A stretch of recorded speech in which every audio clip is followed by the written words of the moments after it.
I'm the therapist that is going to reveal how I think the therapy industry completely failed Matthew Perry, the beloved Chandler Bing from Friends. I'm Jourdan Blue, and I'm a therapist in Nashville, and I actually am very frustrated with the therapy industry as a whole. If you don't know, Matthew Perry struggled for over 30 years with substance abuse and relationships and insecurities of never feeling good enough while he was on the hit show of Friends. And I believe that the therapy industry is the one that failed him. Most people don't know that through those 30 years, he spent somewhere between $7 to $9 million trying to get help. He went to treatment centers and to rehab facilities 15 times, some for months at a time. He also went to over 6,000 AA meetings, Alcoholics Anonymous, and he also attended therapy sessions twice a week for 30 years. If you're like me, you hear those stats and you think not what was wrong with Matthew Perry, but you think what is wrong with all the people that he was hiring to help him, and why did no one help him? Because it actually wasn't his therapy process or a great session that made him turn into somebody that was then sober and wrote an amazing book just a year before he died. It was that he had a near-death experience at 49 years old from all the substance abuse that no therapy session helped to stop, no treatment center helped to stop. That is why he stopped drinking and using, because of a near-death experience with a medical procedure. I think about the work that I do as a therapist, and I am very frustrated that what I do is such an exception to the rule. And I'm here to say that the therapy industry failed him, but is also failing pretty much everybody that's going to therapy. And so what I'm going to be talking about is I'm going to be talking about Matthew Perry's story. I'm also going to be talking about where I think the industry failed him, what I think Matthew Perry's root issue was that should have been solved in his early 20s the second that he started pursuing help, and how I think his life could have been completely different, that he could have felt good enough. He could have been free of substances in his 20s. He could have had the relationship and the family that he wanted. He could have been a father. He could have been a husband. Those were things that he wanted, and he just felt like he wasn't good enough to get them. I think everything could have been different, and I think it's completely unjust and unfair that he only had a few years of his life where he was sober before he passed away tragically at age 54. And so I'm going to be talking about all of that. But again, first, I just want to say I am a therapist. I am a part of the therapy industry, and I'm here to change it. I want to be a thorn in the industry. I want to push back because the stereotypes are true. When you go to see a therapist, they do ask, how does that make you feel 40 times? And they do end at the 50-minute mark. And they don't give you feedback. And they act like a blank slate. And if you ask them a question about themselves, they say, well, what would that mean to you to know? And they don't answer it. And they don't think they're supposed to teach you anything. And they don't take responsibility for your change. I have become more angry with the therapy industry while I have been on the inside of it. I went to become a therapist because I thought it was going to give me the answers to why I struggled with feeling not good enough and struggled in relationships. And I did not find the answers in grad school. I was taught to be passive and to not take responsibility for my clients' results. And I think that's wrong. And I think that we have proof here that someone who had the means to spend time and an obscene amount of money on the best therapy treatment was still completely failed. This is not one therapist. This is not one treatment center. This is not one bad AA meeting. This is an entire industry that failed him for 30 years, and he spent between $7 and $9 million trying to get help, and he was failed. And so I am here to talk about that and to expose that. And so to start, if you have ever been to therapy and you had a great experience, I'm so glad that you did, and you're the exception. You're the exception. And for anybody who has been to therapy and you haven't had an amazing experience, you've either had a negative experience or you have had an experience of walking away feeling like, I don't know what the big hype is about therapy. It really didn't do anything for me. My therapist was nice, but no change happened. I'm also here to tell you that that's not your fault. And that is an industry problem. That is not a you problem. Okay, so let's talk about Matthew Perry. So Matthew Perry, when he was a kid, he had the classic abandonment wounds. When he was 2 months old, he was a colicky baby, and his parents didn't know what to do. And at the time, he was born in 1969. In the early 1970s, doctors were known to prescribe medication to little babies that weren't sleeping. And his parents were so overwhelmed by how much he was crying, how needy he was told that he was, and they couldn't get him to sleep. And so a prescription pill was written for this tiny little 2-month-old to help him get to sleep. And it did. It put him to sleep. It was a pain pill that calmed his system down, and his parents started using medication to get him to sleep.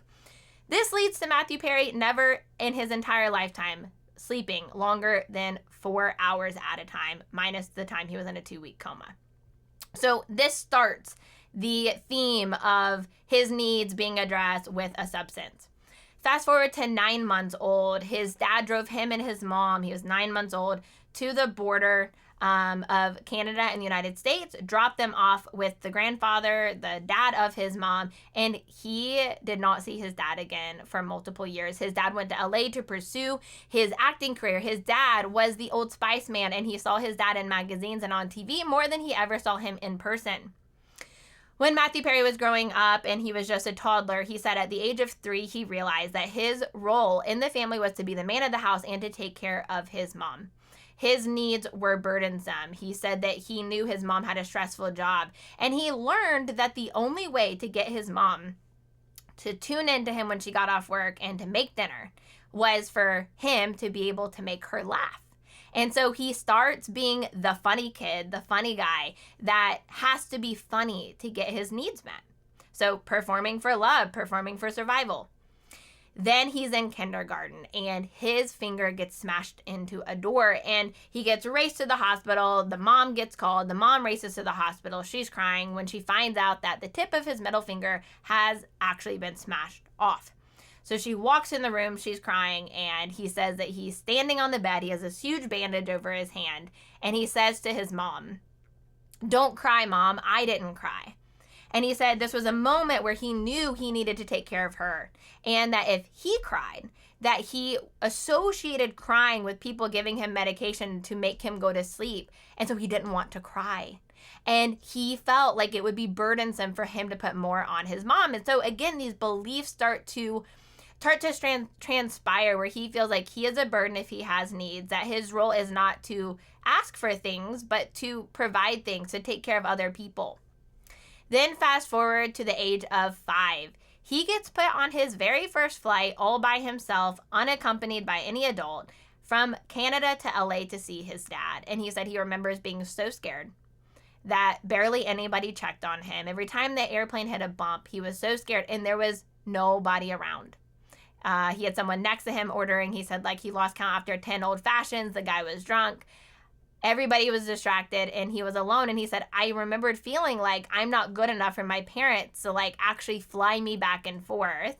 They don't care. And he felt so lonely. He had to cope with all of his own feelings by himself. There was nobody there to take care of him. He said he grew up feeling completely not good enough, abandoned, and like if he had needs, it would be too much, and his role was to make other people feel better. Then fast forward into his teens, his mom has remarried, his mom is having kids with this new husband, and he starts acting out. He feels like he's on the outside, like he doesn't really fit in and belong, and he starts acting out in his early teens in school. And he actually has his first drink of alcohol when he's 14. And he said he had this moment. He was drinking with his friends in the backyard. He felt so much better. He felt like his anxieties and his insecurities for that moment were soothed and were calm. And he said he wanted to feel that way all of the time. It was this moment of feeling like he didn't have any fears or insecurities or needs. And it would be easier to show up for other people if he could feel that way all of the time. Then he ends up going to LA to try to make it like his dad. He thinks that if he has money, if he has popularity, that he will be happy, that he will feel better, that if he could just be famous enough and have enough people love him and care about him, that he wouldn't feel insecure or not good enough anymore. And so he pursues LA acting. And one thing that really sticks out to me that absolutely devastates me is he said that when he started to use pain pills, because he was addicted to both alcohol and pain pills, he said that the pills took care of him so then he could go take care of others.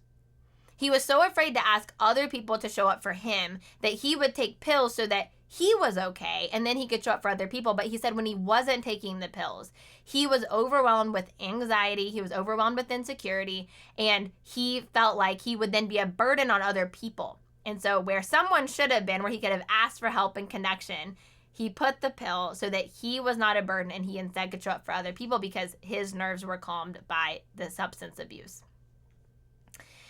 He also mentions how he was never a partier. He wasn't drinking to be able to get up on stage. He wasn't drinking or using substances at parties to fit in with the crowd. It was when he was alone at home and he didn't want to be alone with his thoughts, and he didn't want to feel lonely, because being alone at home made him think of when he was a kid, left alone for hours and hours, or when he was on the plane. It would take him back to that, and he would feel so lonely and so insecure, and he didn't want to feel that way. And that was when he said he was at the most at risk for wanting to drink or wanting to take a pill, because he just wanted to feel better and he did not want to feel lonely.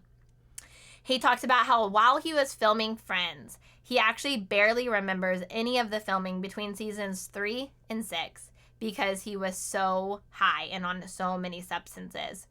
He also says that being Chandler Bing, he felt like that role was meant for him. He was that guy. He doesn't say that he felt like he could be Chandler Bing. He read the script and was like, I am Chandler. And so he felt like he fit the role so well. Being the funny guy was who he had always been, performing for love by being funny, and that was the role on Friends. But he said that he would feel these convulsions and actually shake if he said a joke and the audience didn't laugh. He would feel so triggered if he felt like the funny act wasn't working. And during this time, he would sometimes take upwards of 55 pills a day just to get through filming and to be able to show up in the way everybody expected of him without being a burden and without having to ask for help. Then we look at his relationships while he's filming Friends, struggling with substance abuse. And one that's really notable is his relationship with Julia Roberts. A quote that he said, I had been constantly certain that she was going to break up with me. Why would she not? I was not enough. I could never be enough. I was broken, bent, unlovable. So instead of facing the inevitable agony of losing her, I broke up with the beautiful and brilliant Julia Roberts. He adored Julia Roberts. He was so happy dating her, but he felt internally like he was so not good enough for her. And he says that he felt like she was slumming it by dating him. He could not imagine a future where she did not discover how inadequate he was and leave him at some point. And so instead of waiting for that moment, he ended it first. He would do this in all of his relationships. He talks about a pattern where he would really, really like somebody. They would start dating, and then he would find something wrong with them. He would nitpick and come up with a reason to end it because he was convinced that once they got to know him at his core, that they would end up leaving him, and he just did not want to wait for that moment. He later says this about relationships. He says, but you see, I can't say yes to that question why when I feel like I'm not enough. You can't give away something you do not have. And most of the time I had these nagging thoughts. I'm not enough. I don't matter. I am too needy. These thoughts make me uncomfortable. I need love, but I don't trust it. If I drop my game, my Chandler, and show you who I really am, you might notice me, but worse, you might notice me and leave me. And I can't have that. I won't survive that. Not anymore. It will turn me into a speck of dust and annihilate me. So I will leave you first. I will fabricate in my mind that something went wrong with you, and I'll believe it, and I'll leave. But something can't go wrong with all of them, Matzo. So what's the common denominator here?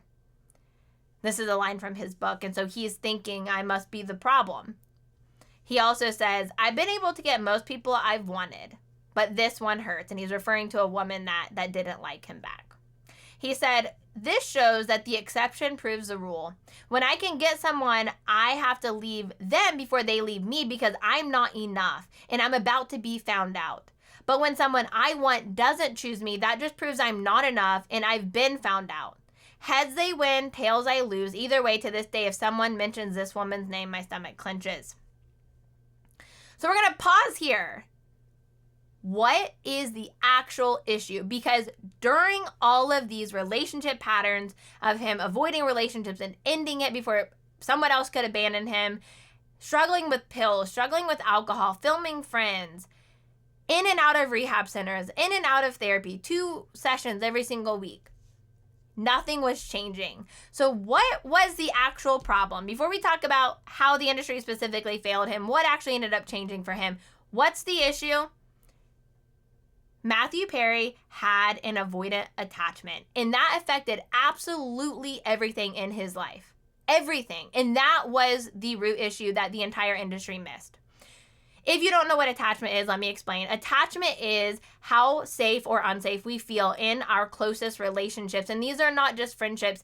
This is mainly that partnership. So it starts with your parent and you, your mom, your dad, how close you feel with them, how secure you feel with them, how quickly they respond to your emotional needs. And then that same attachment gets replicated with a partner. When we have an insecure attachment style like Matthew Perry, it means that we grew up feeling like our emotional needs were burdensome. And that's exactly how Matthew Perry felt. We feel like to keep people from rejecting us or abandoning us, we have to keep the benefits of being with us high and the cost of being with us low, which is exactly what Matthew Perry did. He tried to show up for everybody else and be the caretaker and be the funny guy. And then he took pills and drank alcohol to keep his needs low so that he wouldn't have to ask for help. In fact, there was one relationship that he was in with a woman for years, and for 2 of the years that they were together, she showed up really well for him through all of his in and out of rehab substance abuse issues over those 24 months. And at the end of the 2 years, when he was finally starting to get better, he broke up with her because he felt like the only way to repay her for the burden of showing up for him for those 2 years was to break up with her and let her go. He felt like he was such a burden, and he specifically had not just an insecure attachment style, but an avoidant attachment style.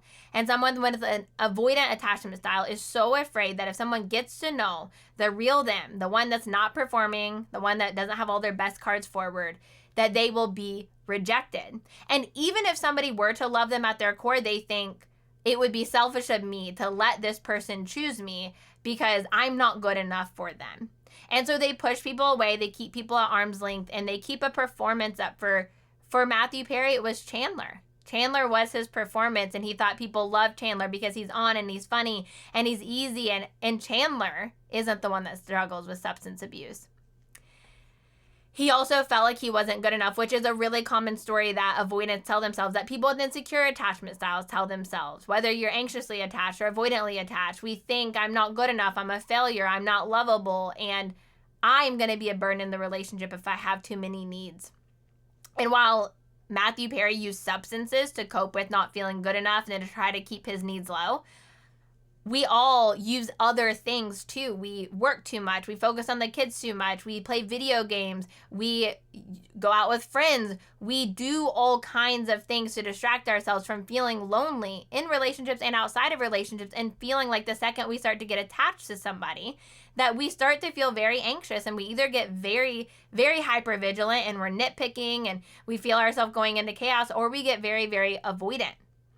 What really upsets me is that at one point, Matthew Perry had a therapist tell him that the reason he struggled with substance abuse was because he liked chaos, and that is BS. That is not why Matthew Perry struggled with substance abuse. And Matthew Perry even says that he thought it was bullshit, that he was very angry at this therapist. The reason that he used substances was not because he was addicted to chaos. It was because the substances were what helped him keep his needs low, and he felt like he wasn't a burden as long as he was using that. And he also was feeling lonely and abandoned, and he had triggers and he had anxiety.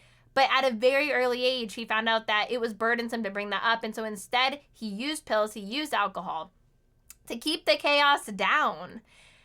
He was failed. He was failed by therapists never pointing out these attachment wounds, the avoidant attachment, his patterns in relationship of wanting the women he couldn't have because they were out of reach and confirming his story, and wanting to perform for love to try to get their attention. And then the second he had someone, it was so unfamiliar, he was sure that no one would ever fully love him, and so he would end it before they could end it.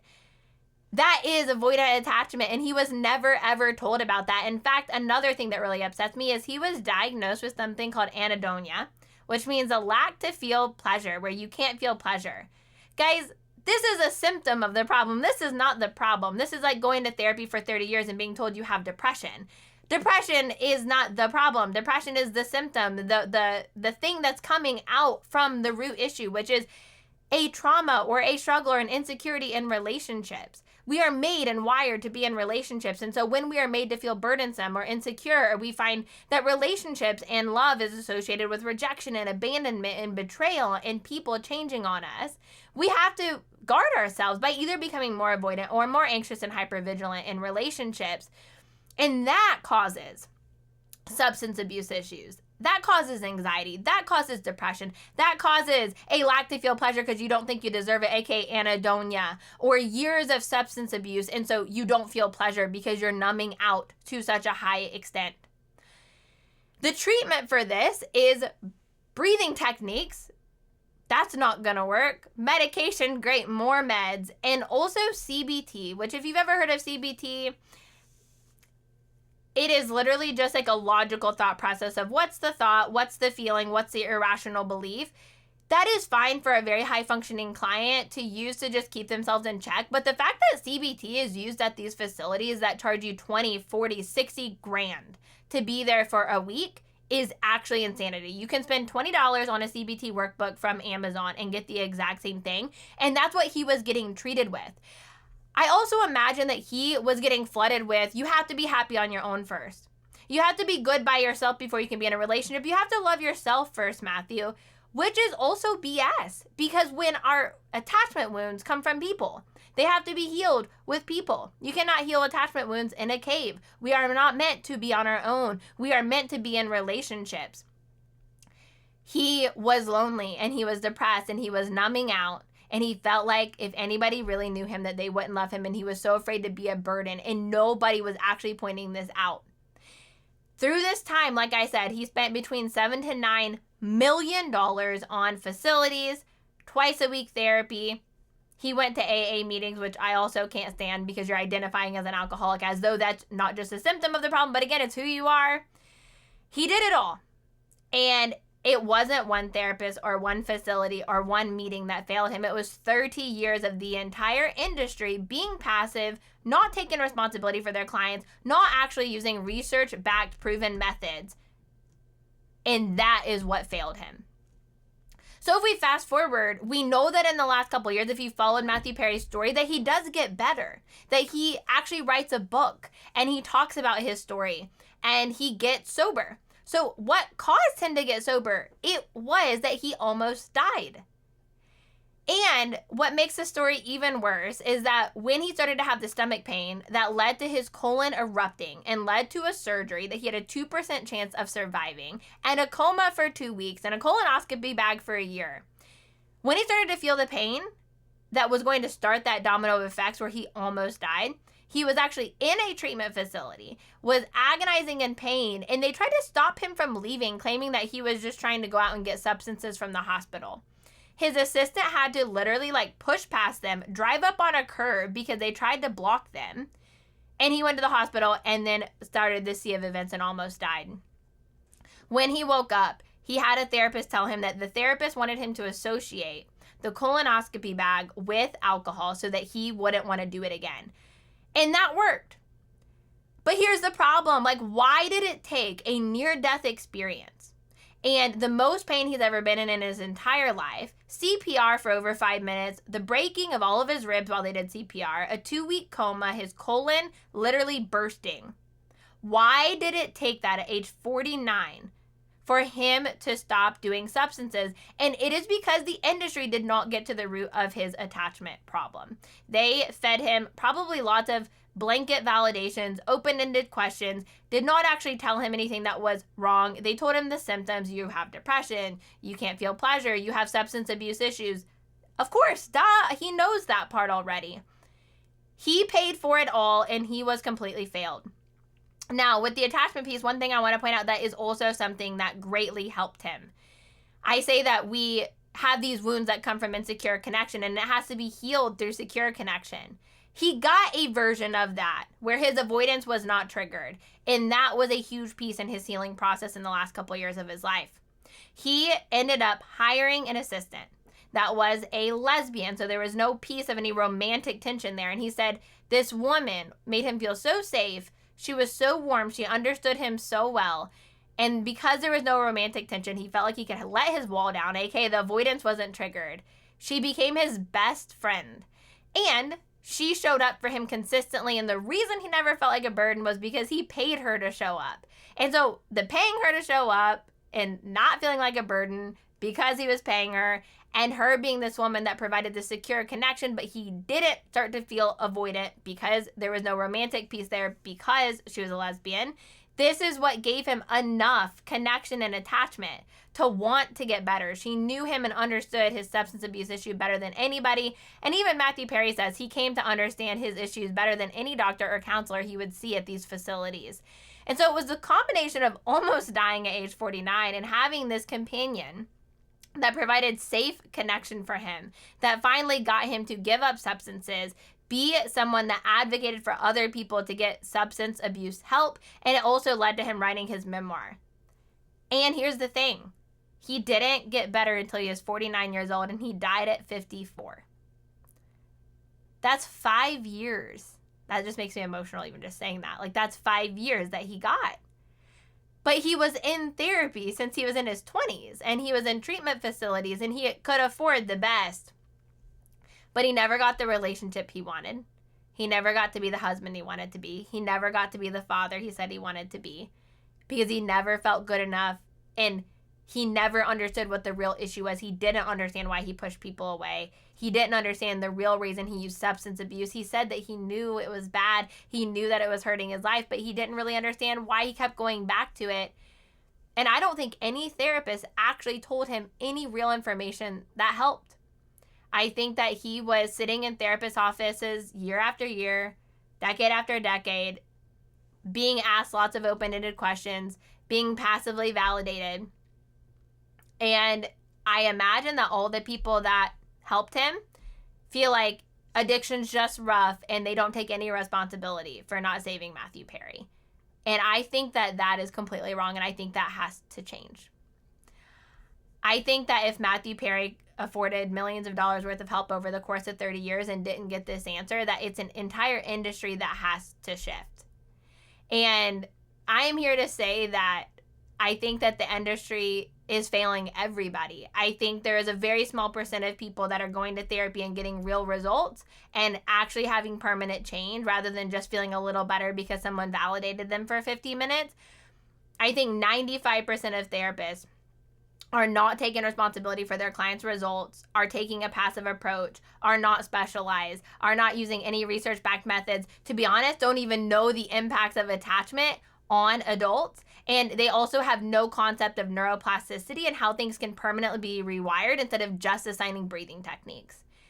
So people are going to therapy, and even if it's a good experience and the person is nice, they're leaving feeling like nothing really changed. And what does that mean about me? How messed up am I? If other people have been to therapy and in theory it's this great thing, but it didn't do much for me. And when I tell you that I have people come to me that have been to 4 therapists, 5 therapists, 6 therapists, 7 therapists, and they say like they did not get anywhere, that is so common. People go for years. They go to multiple therapists. They check around, and everybody is passive, and everybody's saying, I can't give you the answer. You've got to find the truth within you. And therapists literally believe that if you don't change, it's because you weren't ready. They don't take responsibility. I heard a therapist the other day say, jokingly calling herself the separation therapist, because all of her couples split up, and she laughingly quoted and said, if you want to disconnect from your partner and lose your partner, come to me. And every other therapist is saying, well, then they were already meant to split up. And I imagine that everybody that helped Matthew Perry just says, well, he just wasn't ready to give up substances. And I, again, think that's total bullshit, because he was ready. He spent millions of dollars being ready, going to therapy, going to treatment, spending months and months and months and months in rehab. He said he spent over half of his life in treatment facilities trying to get help, desperate for help, wanting to be a husband, wanting to get past the avoidance, wanting to feel good enough, wanting to have a family. And everybody failed him and gave him stupid little diagnoses, told him to do CBT, told him to do breathing techniques. And then he only had 5 years before he died at 54, where he was sober and could actually start making some moves towards feeling alive again. And still he wouldn't have learned about attachment and what was going on with the therapist that he was seeing. And that's not okay. So all that to say, I think what happened to Matthew Perry, Chandler being the beloved friend star, is it has to be a shifting point for the industry. And I am a therapist, but I always say I am not a regular therapist. I'm direct. I take responsibility for my clients. I believe that I am responsible for their results. I am here to teach them something they didn't know. I don't just ask open-ended questions. Yes, I validate, but that's not all I do. I'm not just a professional listener. I study the research on attachment. I study the research on neuroplasticity, and I rewire attachment styles so that people can actually feel good enough and lovable, have the relationship that they want, heal from the relationship wounds, not fear abandonment, let people in, have the relationship and marriage and family that they've always wanted, and are able to give up the unhealthy ways that they've coped. And guys, I can shift somebody on that in a matter of hours, in a matter of weeks. And so the fact that he spent millions of dollars in 30 years with so many different therapists and so many facilities really is a reflection of how the industry is failing, and I am pushing back. So I want to end with this. I imagine that hearing all this, you're also infuriated over what happened to Matthew Perry. And you're also saddened because he was so loved and he gave so many of us laughs and smiles. And he was someone that we looked to. And a lot of us watched Friends when we needed a laugh and needed to feel better. And he gave so much. And I don't feel like anybody poured back in him, even the people he was paying to do it. And this has to be a shifting point. And I want you to know that if you've ever been to therapy, and again, it's been a great experience for you, I'm so happy for you. I think there are therapists out there that are doing a great job. There are therapists that believe what I believe, that it's supposed to be a direct, results-oriented process, and those therapists are amazing. They're usually very full and have big wait lists, but those therapists are amazing. And if you've seen someone that really changed your life, that's what it's supposed to be like. You are like the example of what the therapy industry should look like everywhere. And for most of you that have been to therapy and it was either an awful experience and they actually said something really, really negative to you, something that really bothered you, or they just were nice, but nothing really changed, I want you to know that that's not your fault. And that is an industry problem. And I promise that you're not too broken for therapy to work. Just like Matthew Perry, it wasn't his fault that he went for 30 years and no one told him what was really going on. And so I want you to know that I'm in the work of actually giving people permanent results, rewiring attachment styles. I've created a process called relationship theory, and it is all about blending attachment research. And I just believe attachment truly affects everything. And there's 70 years of research that shows that all of the issues we struggle with, all the symptoms that we would check off, go back to insecure attachment. And then I also back all that up with neuroplasticity, proof that the brain can change and be rewired. You don't just have to do Band-Aid solutions of little CBT workbooks or breathing techniques. Things can actually change where your auto reaction is different, and you can have a really great relationship even if you've never experienced it before, and you can feel good enough and can feel lovable. So many people like Matthew Perry are trying to get help and they're being failed. They're reading a book that doesn't help. They're going to a therapist that doesn't help. They're joining some random coaching course online that doesn't help. And I'm here to say I want to help. I want to get this information out. I'm devastated that Matthew Perry lived over 50 years without this information, and then he died at 54 and never had a chance to have the relationships that would have made him feel good enough. So I would love to hear your stories of going to therapy. I would love to hear what questions you have. I would love to hear what you want to know more about. I would love to hear your thoughts on Matthew Perry, and I am here to answer questions and also to talk more about this because I want the industry to have a pivot point because I think you are worth that.